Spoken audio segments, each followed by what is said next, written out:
Hello, salam, shalom, namaste, sat sri akal, aloha, hola, ciao, bonjour, bona, privyet, mabuhay, and jean dobre. It's really, really good to be with you again, and I know you'll be so happy you're joining us today because we have a very cool guest with us, and that is Colby Wilk, who is an intuitive guide, a psychic healer, and a wayfinder. I think that is so cool. Welcome, Colby. Thank you for having me. Hello. And Colby, please tell us more about who you are and what you do. That's the big question. Who am I, right? Who am I and what am I? Um, I work as an intuitive healer. I help people with my gift spot what they're unaware of that's causing them suffering. And I either help them address the wound, or reshape their field through practices, or become more aware of their ego and how it's manipulating them. Mm, So we could do some of that today with your audience. yay. I'm looking Yay. forward to it. Yay. The first question that's actually coming to my mind is there's a lot of, I think people like throw around words in popular culture, but oftentimes people don't actually have a proper understanding of those words. And so when we use a word like intuitive, what does that actually mean to you? To me, intuition, instinct is the same thing. Mm, It means participating in the larger aspect of yourself. And the way to do that is to get quiet. I'm just really good at getting quiet very quickly and listening to what's said and what's not said. I don't know how people get through life without intuition. Now, having said that, we all have an intuitive gift, but not everyone listens. yeah. Is to recognize when your intuition is speaking to you and distinguish that between your projections, what Mm, you imagine to be happening. We all get intuitive hits, but the difference is who's listening. mm, So the other day I had a date with a guy and I really got an intuitive hit not to go. Don't go. mm, Don't go. And I'm like, I got nothing better to do. I'll go. Maybe he'll buy lunch. That'll be nice. I went and it was just a nightmare. mm, It was a horrible date. And so, yes, my intuition is now like again reinforced. But every time I don't listen to my intuition, I get feedback. mm, But what talks me out of listening to my intuition is my desperation. I mm, want something. How often have I gotten an intuitive hit and it's not what I want to hear? mm. Yeah. I, d- you know, I think it's been a while for me since I've gotten an intuitive hit that I didn't want to hear. But sometimes I think the ever since I learned about my heart, listening to my intuition, I think one of the struggles that I had most um when I first started to try and listen to my intuition was just feeling really confused about, is it really my intuition that's guiding me towards this or that? Or I would like ask a question, it's like, what's better for me, this or that? Sometimes I would feel like, oh, I don't think I'm getting an answer. I don't think I'm getting a clear intuitive hit, as it were. And so I just used to feel confused a lot, I think. Um, and then, yeah, it does take some time to also get to that place where you're like, it's just, yeah, I guess before I talk about any other challenges that I have faced or that I know other people can face, what about this confusion challenge? Like, how do you know you're actually the voice or the what you're hearing or getting that really is your intuition? How do you tell the difference between that voice and any other that you may have? Hey, thanks for tuning into this episode. Hope you're getting value out of it. For your information, this episode has been sponsored by the Happiness 101 program. Are you a change maker, coach, trainer, or healer? Are chains of fear holding you back from making the impact and income you desire? Using a unique combination of positive psychology and the spiritual wisdom of our most effective change makers, the Happiness 101 program helps you break through your limiting beliefs and manifest the abundance and success you desire with fun and ease. Interested? Book a free Happiness 101 exploration call with me, your happiness expert, Samia Bano. Just use my online calendar link in the show notes. Now, back to the show. Confusion is interesting, right? The question is, what is intuition for? Because if you believe intuition is for getting ahead or getting an edge, like at Vegas on the crap table, that's a poor misuse of intuition. You can get information for Mm, sure, but your intuition is in my opinion, is supposed to guide you to being more of who you are. And mm, questions along those lines, I think, stand a higher likelihood of getting answered. The difference between intuition and projection is if you're calm and kind of detached from the outcome, that's mm, intuition. If mm, you're hectic and need to know and anxious and what do I do? What do I do? You're not in the right place to get intuitive information. mm, The thing you're left with is projection. What do you imagine you want to happen or you don't want to happen? mm, Right? So if I'm out, since we're talking about dating, or I was talking about dating, and I see a guy and I'm like, he gives me a look, I'll be like, oh, he doesn't like me. He doesn't think I'm attractive. That's probably projection because of where I'm coming from. I'm anxious. I want validation. I'm not getting it. It's probably projection because I'm not calm, right? mm, If I'm really calm and I see a guy and, oh, he doesn't seem interested. Okay. Okay. It's more of an acceptance. That's probably intuition. Now, if I ask a question and want an intuitive hit, like do I advertise on Facebook or do I advertise on Instagram or something like that? And I don't get an answer, one, it's probably not for me to know. And that might mean in this lifetime, that's one of the things I'm here to experiment with, mm, right? Or I'm not ready to hear it, or I don't want to hear it. Could be a lot of options. mm, Intuition is something we cultivate it more and more as we evolve. You get more and more intuitive hits as you embrace more of you. And you can develop intuition on its own, divorced of any spirituality. That's also true. mm. Oh, yeah. Mm, Totally. There are a lot of very, very psychic people who are not very evolved. mm, And there are a lot of evolved people who are intuitive, but not very, very psychic, right? I'm very psychic, and I like to think I'm on the path to evolution. And as I step more onto that path, I get more guidance. And at the same time, I see a lot of clients who want to hear like a voice in their head, wah, wah, wah, wah, telling them mm, what to do.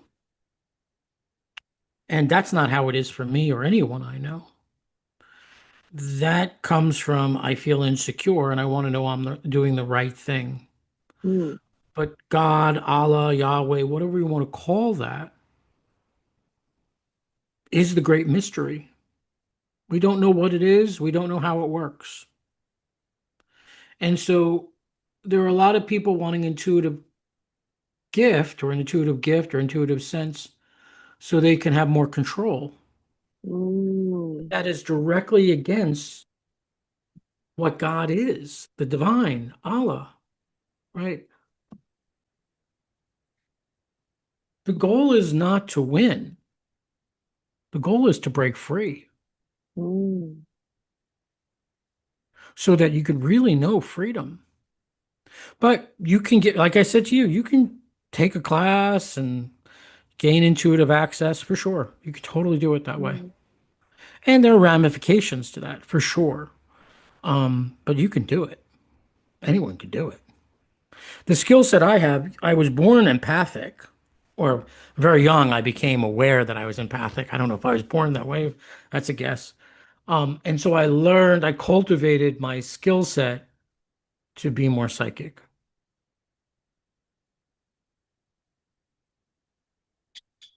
Yeah. And sorry, just again to we can because again, not everyone who's listening may be clear on definitions and terms. When you talk about being psychic, what are you referring to? I sit across from somebody and they'll tell me what they want to work on. And I'll say, well, I see this and that and the other. I'll give you an example. Yeah. Um, I was working with a young lady who feels really tired a lot. Mm, She's been to this doctor and that doctor, and she's been told she's got chronic fatigue and fibromyalgia. And she's like, I really want more energy so I can get through the day without having to take 2 or 3 naps. I love a mm, nap. I take naps every day. Okay? But for her, it's, like she barely has enough energy to get through. And so I'm looking at her, I keep on seeing a man looking back at me, and he's really in my face. I say, there's a man, and he looks like this and the other thing, and he's really in my face. And he's looking down at me. He's pointing down. I say, who is that? She goes, oh, that's my ex-husband. I go, tell me about him. And she's like, well, we divorced, but I was still in love with him. But he cheated on me multiple times. And so I left him. Did you want to leave him? No. But I felt I had to. Very sad. And that's where we went, is forgiving herself for making more out of this than it was for her. It wasn't a problem for her. Now, it might be a problem for mm, me, for you, for whoever, but not a problem for her. And she had this big awakening that she could be with him now if she wanted, even though he doesn't want to stick with just one woman. Our path is not necessarily the path that is validated by society. And as soon as she expressed that, she's like, I have a lot of energy right now. Yeah, you do. Because you're saying what's true for you and you're willing to act on it. And she feels better. mm, Having said that, I don't want to give you the impression that just because you follow your soul, everything works out hunky dory. Because our soul has a bigger plan for us, mm, right? And yeah, that's been my experience. You follow, I mean, what's the other option? You don't. I mean, that has its own ramifications. I believe everyone's soul has a path for them that's laid out that leads them to greater well being and to the desires they want fulfilled, the real desires. And the key is to sense what your soul is wanting for you. That's the key. Mm, The soul being the larger, wiser part of you. yeah. Is there some part of us that's um even deeper, even wiser than the soul, or is the soul sort of like it? I don't know. Mm, I'm not somebody who says they know. I'm somebody who has had, I don't know, 30 years of experience working with people, 5 days a week, 8 clients a day ish. And so I'm really interested in how people make sense of their reality. mm, I could, there's a lot of reading. I'm not a big reader, but yeah. what the larger, wiser part of you wants for you. Mm. Is there a super soul? I don't know. I don't know. Yeah, no, I just asked that question because,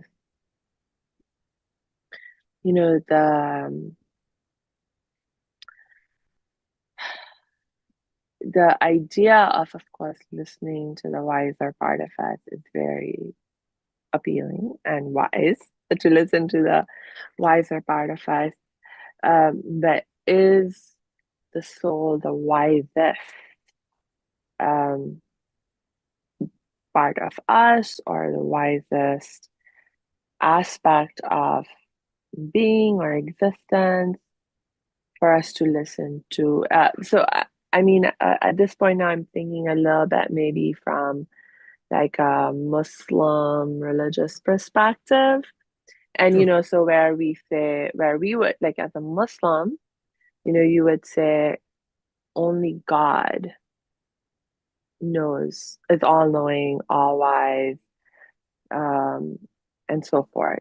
Anything that any other being, whether it's our soul or an angel or, any other being, not equal to God, and therefore not all knowing, not all wise. And so any source of guidance, of information that is not God, you have to maintain a certain sense of they could be wrong. They may not know everything, like that kind of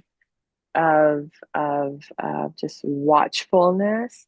Um, and always sort of like being like, only if I can feel confident that this is something God wants of me, God is guiding towards me, then I'm like, okay, I'm going to do this. I'm going to do my best to follow it no matter what.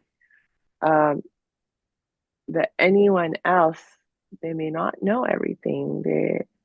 Or they rather don't know everything. And they could be wrong, even if they have good intentions. So it's like, and so I mean, that's just the religious Muslim perspective mindset. Hmm. Whether it's God talking to you, an angel, a guide, an ancestor, how would you know? You don't know. I mean, they could say or indicate what they are, but how do you know? These people, these beings don't have IDs that are checked. Mm, So we're in the challenge of using our intuition, our sense of what's true for us. Because anyone who'll tell you what God says, I would run away, right? Like yeah, God may say that for you, but don't, like who are you, right? And any yeah, sort of awakened person I know has their own bits of humanity left. Because you're not yeah, on the planet unless you've got work to do. right, Or at least that's my understanding. Like I've never met yeah, anyone who hasn't. yeah, There may be people who don't, but that's not my experience. In my opinion, the metaphor of like there's an ocean of yeah. consciousness. Mm, And the deeper you go into the ocean, the more you access, let's say, your divinity. mm, The higher you up in the ocean, where the waves are, that's more your personality, your mm, preferences. So yeah, you go all the way down into our godhood, and we go up all the way into our personality. Mm. Question for me always is, where am I in that line? How deep am I? Yeah. We were doing this call, I was kind of running around, fixing my Yeah. pillows, totally in my upper chakras in my head. Yeah. And he said, "Do you want a minute?" I said, "Yeah." And then I dropped in and I went down to the more closer to the bottom of the ocean, Mm. where things are a little more still, or very Yeah. much more still, and there's Yeah. less thought. So it's not what I like, and this is just my preference. I don't like the idea of an external being called God, the divine, or Allah, or whatever. I like the idea that I'm all of it. Mm. Depending on where my attention is, lower towards the ocean bed Mm. or upper, I function in all of that realm. And so, depending on where I put my attention, I can access my inner divine. Yeah. And the ocean keeps Yeah. going down. Like I feel like I'm at the bottom. I'm not at the bottom. The bottom keeps Yeah. going. Yeah. Exactly, right? That is so cool. That is so cool. No, I can get on board with the idea of like I personally, I mean, some philosophers disagree on this question. Personally, my understanding has come to be closer to yours, really, that it's not like God is some being that's outside of us, separate from us. Um, but rather, the analogy I like to use, if we like to stick to the analogy of the ocean, which I love, is like, I'm a drop of the ocean. I'm the drop and God is the entire ocean, right? And so it's like the more melted I am, like dissolved I am into the ocean, then it's sort of like, the sense of separation um, ends. And absolutely, then, and insofar as the separation ends because you're melted into the ocean, you can access everything the ocean has to offer, and you are fully a part of, every all the power that it has, all the wonder that it is, and so forth. But I think, again, just having that sort of Muslim perspective would be that in this life, in this world, as long as we have this body, it there is a certain barrier to our being able to completely melt. We're going towards that. We're trying to achieve that state of being fully melted, but the body places certain limitations on our ability to do that. And so that's sort of where we have to be wary of our own limitations and where they may be creeping in and beginning to influence us and leading us or wanting us to be diverted to some other path than our higher self wants us to go. Right. I think the key here is that if you think you're it, you lose your humanity and you lose your Yeah. humbleness. Mm, Like about the I'm a wave within the ocean, yeah. right? I like that metaphor because as soon as you say to me, in order to access the divine, you need to dissolve into the ocean, I'm going to resist that Mm, because I don't want to dissolve. As a interesting. personality, I don't want to dissolve. Now, that's a part of me. What Yeah. the ocean wave metaphor is, the wave is up at the top. I can bring Ah. attention and become less of a wave and more Mm, into the ocean. mm, And therefore, that escapes this idea that the ego has to die. No, uh, the ego needs to assimilate mm, into the divine. And then I'll have a moment where I'm like, I like chocolate chip ice cream and blah, blah, blah, blah, and blah, blah, blah. And how dare you? Up into and then you go back and forth. Now, demons and angels, speaking something biblically, they don't have, to my understanding, they don't have the range that we as human beings have, Mm, right? Angels are always in divine love or divine whatever, and they don't um, leave that place. That's my understanding. We get to choose. yeah, That's what makes us super special in the multiverse. Um, and that choice gives us some power, a lot of yeah, power. yeah.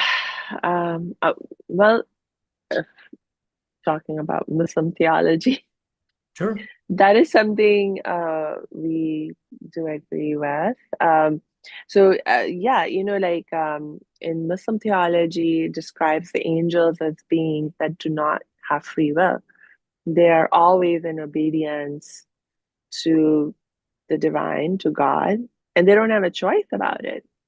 And that is that when God created humans,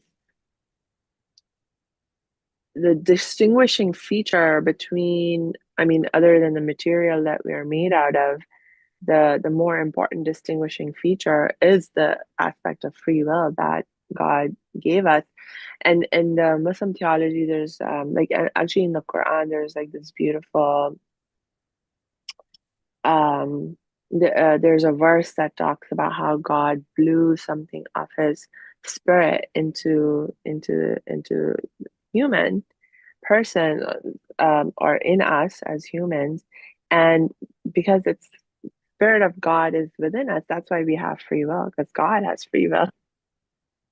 But you don't know fallen angels have free will? Like um they decided to go against God? no, so the Muslims version of the story is different from the Bible in some very critical details. So the fallen angel in the Bible is not a angel in the Islamic version of things. In the Quran, there's a third being, kind of being that's named. So the angels are said to be made of light. Man is said to be made of like clay or earth material. And then there's this third kind of being that's said to be made of fire. And it's called the jinn. So, like, we are human, there's the third kind of being is called jinn. And the jinn have are said to also have been given the gift of free will. And this particular jinn, he has a name. He had a name. His name was Iblis in the Quran. And so Iblis had free will. And the thing about Iblis was that he was so devout, he was so worshipful, that he was elevated to the status where he could hang out with the angels. But when God created Adam, and God said to, so I don't think this part is in the Bible at all, but in the Quran, the story goes that God created Adam, gave Adam free will, and then asked all the angels, and Iblis was hanging out with them. He asked everyone present to bow down to Adam. And the angels were like, okay, God. And they bow down to Adam because they didn't have a choice. But Iblis was like, hey, God, what are you telling me to do? Adam is less than me. Sure. I'm better than Adam. I'm made of fire. He's just made of earth and this and that, blah, blah, blah. And he refuses to bow down. And that was, in the Muslim version of things, actually the first sin. And it was the sin of pride, the sin of arrogance, thinking you're better than someone else. And that is what caused Iblis's fall from grace. And then Iblis, in the story goes, actually became a sworn enemy to all humans. He was like, you know what? Not only, well, if I'm going to fall from grace, I'm going to make sure Adam falls from grace with me, and all humans, all his progeny. I swear eternal enmity to all humans. I'm going to do my best to, mess up their lives. And God says, all right, you can try. And with many humans, you will succeed. But those who listen to my guidance that I give them, those are the ones who will be saved. And you will not be able to influence them. So Hmm. we are in this like battle of the wills, as it were. Hmm. That's interesting. I don't have that background, Mhm. and I'm not much of a reader. I mean, my understanding comes from my own lived experience and Yeah. intuition. In my understanding, we are creators of our reality. You've heard that before. Mm-hmm. And what I've been, and this is a different worldview, and may offend some people, but that's okay. My understanding is we're being set up to create worlds. God created, God the divine created this world, this multiverse, for us to grow our consciousness in. Mm. So Yeah. we exist in the mind of God, right? That's an old, Mm. and that's true. And so we are being cultivated not only to be creators of our realities, but being cultivated to be creators of worlds Mm. so that the universe then expands. So when and I, you and I, whatever, whoever, Harold, whatever, Yeah. gets to the point where other beings can have their existence with us, within us, Mm. and therefore the universe continues to expand. I don't Oh. know. I like that idea. I can imagine God, the divine, wants to expand. Mm. It makes sense to me. And Mm. so my world that I create will be different than your world because I'm different Yeah. than you, right? Yeah. And the beings that inhabit my world, my mind, will be different than the beings that inhabit so I like that. That is a very interesting idea. I've not heard that one before, actually. This is all, I'm an Huh. intuitive, right? So I don't read very much, Yeah. right? Yeah. So all of most of what I know and think comes from what I intuit. Mm. Yeah, no, that's fascinating. And in some ways, like I can see how it's already true that we are creating, I mean, we are creative beings. An aspect of our nature is very creative and we're creating all the time. Right. Um, it's like such a deep instinct. And like, again, like for me, it's like, oh yeah, of course, I have something of the spirit of God in me. So just like it gives me free will, it gives me that urge to create and the ability to create as well. Um, and so, it's like I do realize and I do understand that I'm always connected to the divine. There's always something of the divine that's expressing itself through me. There's always therefore something that is divine about me. It's just making that distinction between I'm just a part, I'm not the whole. So, The thing that, in my opinion, that connects us to the divine is our divine aspect, which is free will. mm, mm, mhm, And yet, many, many, many people go to the divine for comfort. And please tell me mm. what to do. What's the right choice here? But Yeah. really, that is counter to the gift that God gave us, which is our Mm, free will.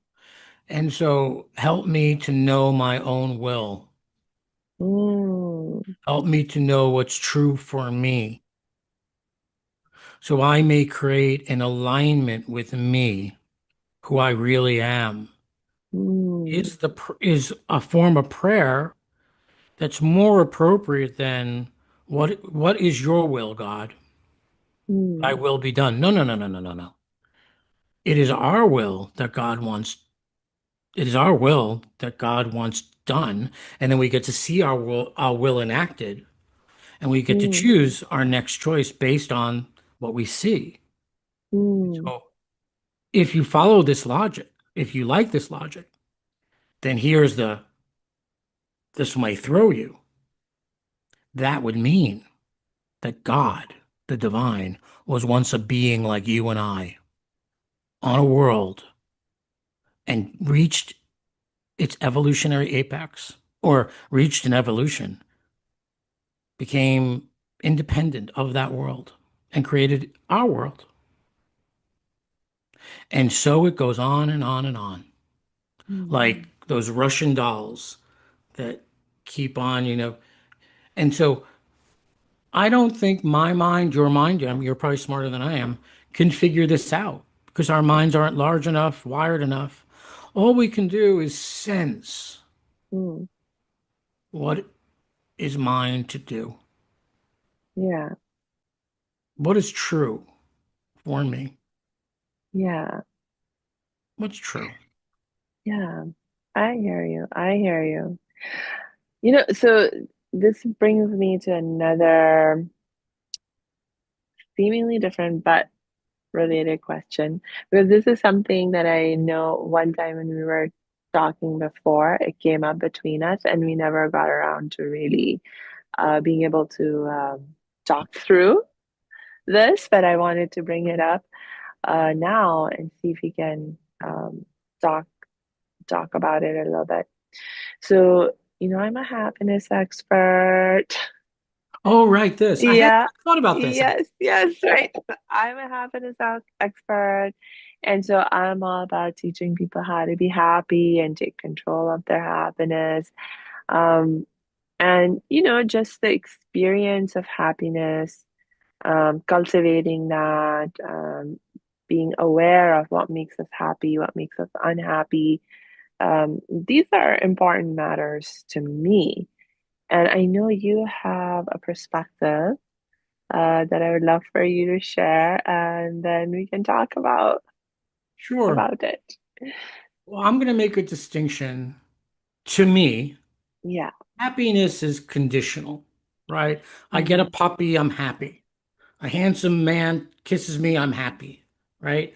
I get a call from my sister, I'm happy. Okay, I'm happy. Happiness is conditional. Joy is unconditional. Joy is a state of consciousness, right? And that shines out of the person.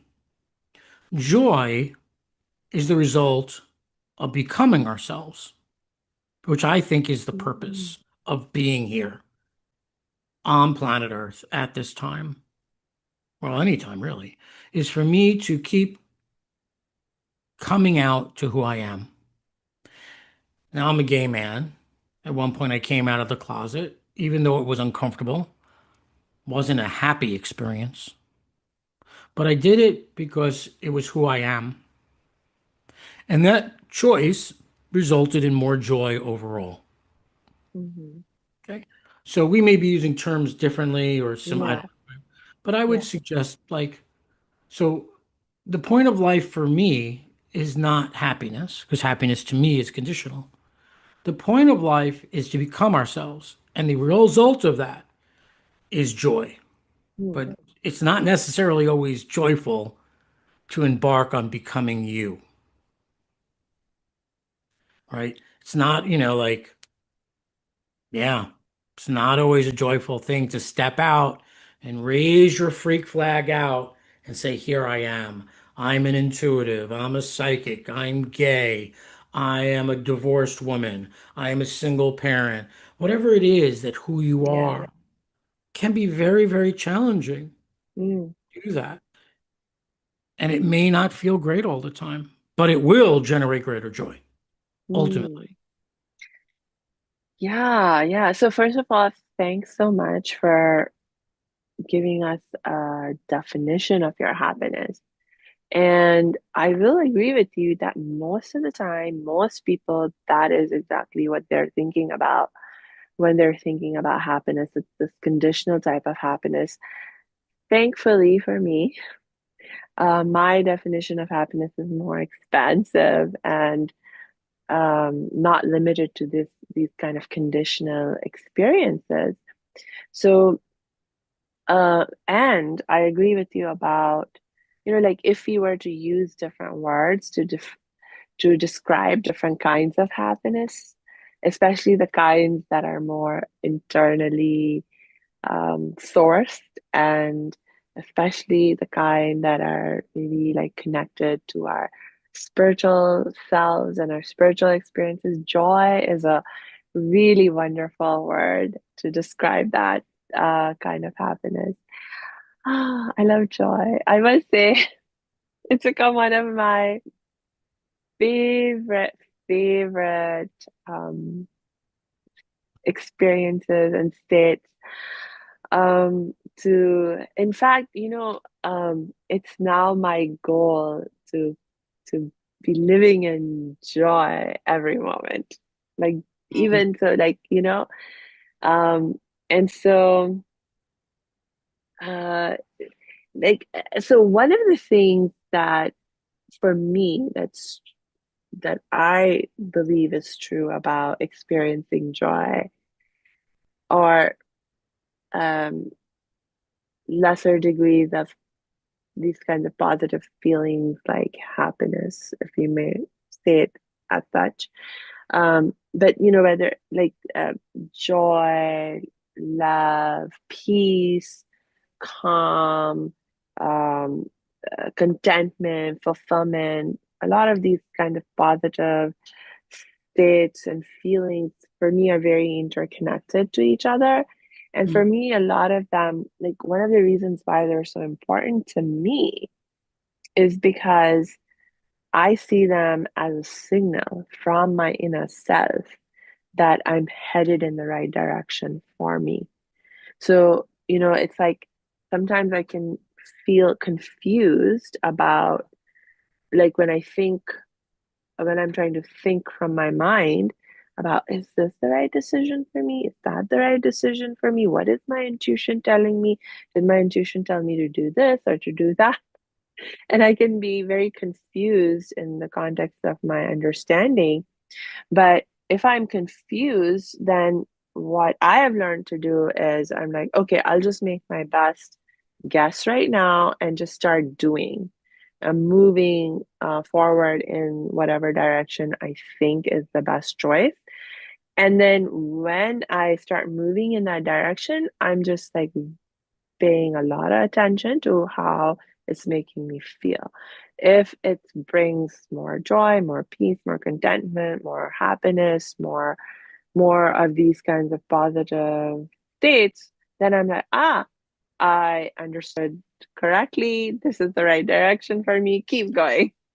Hmm. And if the opposite happens, where I feel not happy, where I feel less peaceful, or my, contentment, joy, etc., is disturbed, then I'm like, oh, I need to backtrack and, do something different or other.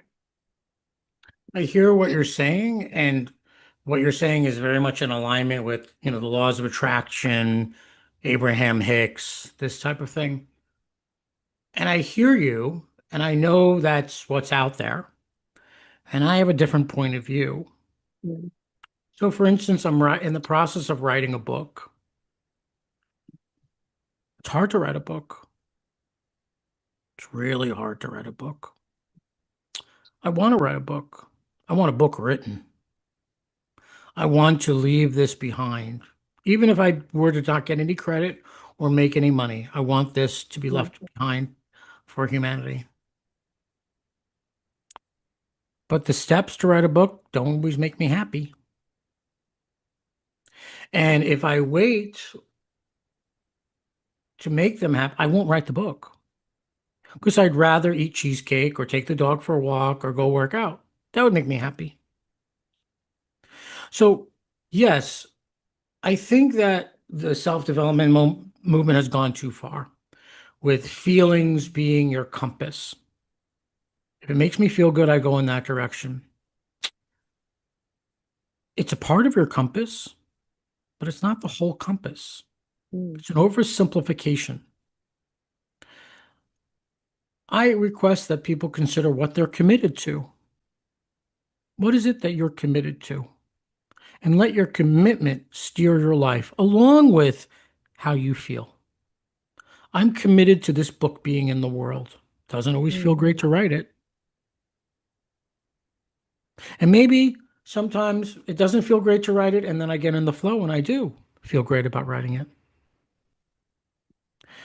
I think that it's an oversimplification, just like feelings steer the ship. It's a part, it's something to be considered. Like I know when things are seamless, I'm like, oh, wow, this is really seamless. This is really, the universe is helping me out here, right? My guides, my angels, whatever that is helping me out. And then there are times where things are not so easy. And maybe that's the time where my guides and angels are saying, okay, hands off, everyone. Everyone, Colby's got to do this on his own because that's what he's here to do in this life. Do not help him. He's got to do this on his own. Less us, more him. Or I'm going in the wrong direction. Hard to say if you don't have intuition. Hard to say, Yeah, yeah, right? yeah. Just because my feelings, like I'm something may feel good and not be good. Like getting high might feel really good, but 2 days later I'm going to suffer, right? Yeah. Okay, so okay, great. You got a long-term gain for whatever short-term loss, whatever. Think of the long terms. Okay, but again, what am I committed to? Am I committed to my marriage? But he's really cute. But I'm committed to my marriage. Well, marriage is hard. It's not always happy. So I should go over. Maybe you should. Maybe you shouldn't. I don't know. Mm, But just saying, like letting feelings steer you 100%. I think it's too simple. I think it's too simple, and it blames people for not feeling good. mm. Yeah, I hear what you're saying. Um, and you make me think about like, for example, in again going back to my Muslim Yeah, that's roots and gun learnings. conversation. Um, so for example, there is an acknowledgement, like even in the Quran, it talks about, like it addresses us for during times when we're not feeling very happy, when we feel stressed, worried, etc.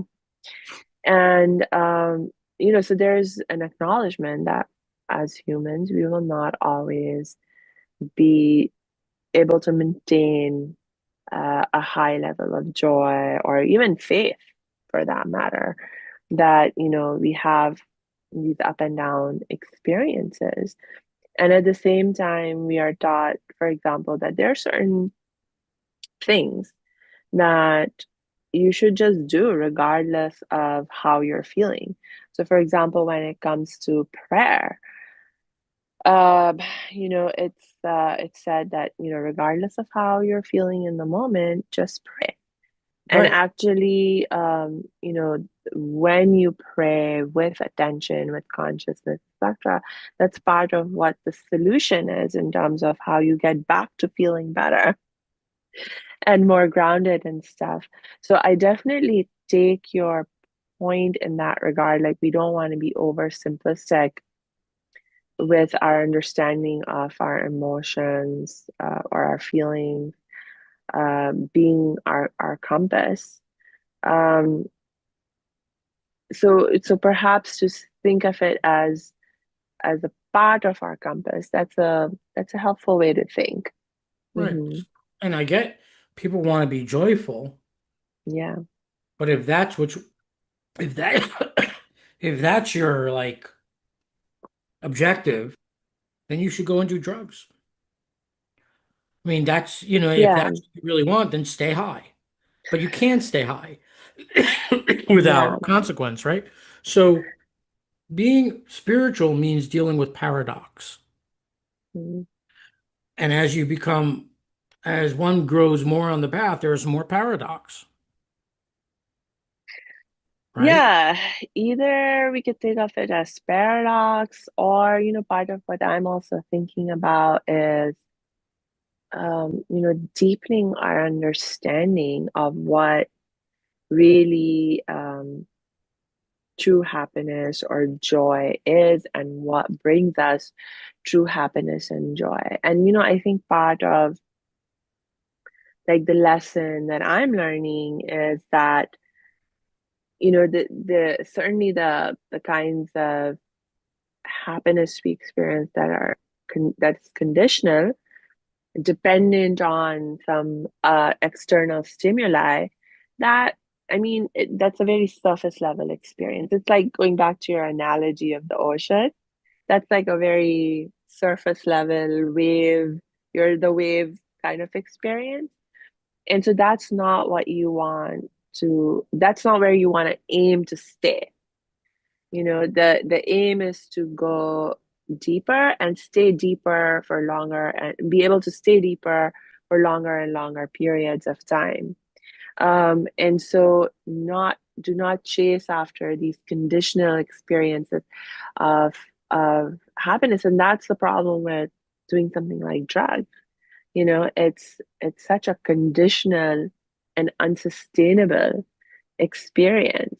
So that's not what we want to chase after. But are there things that we can commit to doing that help us to stay in those deeper parts of the ocean for longer? Those are the things we want to commit to. The enlightened people I know have three qualities in common. Mm, They have stillness. There's space between their mm, thoughts. mm. They have a deep sense of calm, Yeah, and there's an embodied sense of love. yeah. But I wouldn't call that happiness, nor would I call that joy. And in Mm, fact, like Jesus, Muhammad, Gandhi, Martin Luther King were not known for their happiness or joy. They were known for their calmness. And I don't, you know more about Muhammad than I do.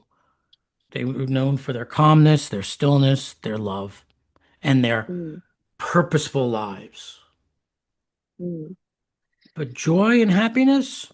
No, not known for that. No. I I can provide a somewhat different perspective on I the the person whose character I would claim to know most is the Prophet Muhammad, from among the people that you mentioned. The Prophet Muhammad was known, is known among Muslims to be someone who was he was a very smiling person. He was most often seen to be smiling. He was somebody who was known to definitely be very peaceful. Um, and there were definitely also times when he expressed playfulness, where he expressed joy. So for example, there are stories about him taking time to play with kids. There's a story of how there was this little girl and she was playing with dolls, and when he came into the home, her parents were like, "Oh, go away. Grown-ups have to do grown-up things." And he was like, "No, no, please let her play." And not only was he like, "Please let her play," he actually took some time and sat with her and played with her. And so on and so forth. Like there's lots of these kinds of stories. So I think you have a very important insight where, most of the time we cannot be in this very high energy that we associate with the idea of joy. It's just for our human selves very difficult to maintain. It's a lot of energy, but the energy of peace and calm is very sustainable. And so Mhm. that is what, the prophet stayed in most of the time. But in terms of what we could see of his character and his behavior and so forth, but the fact that he smiled a lot, the fact that, at a moment's notice, like when he could, pause and play with a child or, things like that, let us know that he was a happy person. There was a And there was a contentment about him and a sense of, like even when, because the prophet went through a lot of difficulties in his life. He was politically persecuted. He lost so many people that he loved to disease, to war, etc. Um, he lost children, that like his children died, all kinds of things that he had to go through, and yet, what, and we know there were times when he was sad, because the Quran itself documents them where when it comforts them, it's like, oh, prophet, you're sad, but don't be sad, because God is with you, God's loving you, God's taking care of you, and things will get better, you know. So we know that even the prophet had these experiences, um, of feeling sad and feeling distressed sometimes, or feeling angry, etc. But by and large, he was a happy person. He was a content person. He was a peaceful person. Mhm. Great. Great. Yeah. Yeah, I guess it's yeah, nothing more to be said there. Nothing more. yeah, yeah. Cool, cool, cool. Oh my gosh, Colby, I've been having so much fun talking with you, and I'm looking at the time and I'm like, oh gosh, should we wrap up for today? That's your call. That's your call. You have any more questions Uh, or I have lots more questions, and I'm afraid if I ask them at this point, we'll be going for another hour or more.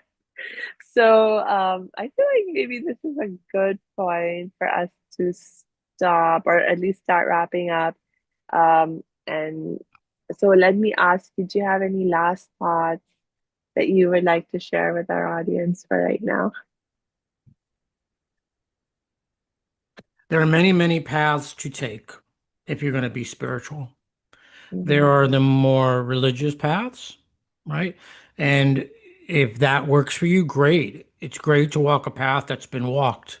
It's a little easier because it's been walked and you have support and a community.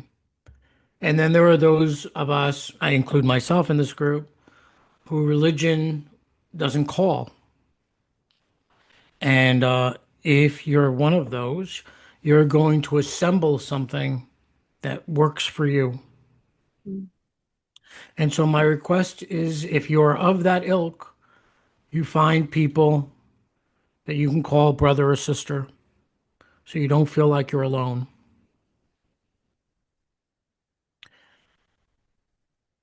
Being human by its very nature can be isolating, and it doesn't have to be. mhm. Doesn't have to be. Yeah.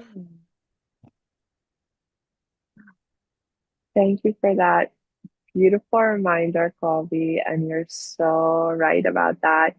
And so, for my last reminder, I'm going to invite you, our listeners, to please make sure you check the show notes, because we will be dropping Colby's links in there so you can connect with him and continue to get the help and support and learning that you seek, that you desire, whenever you're ready for it.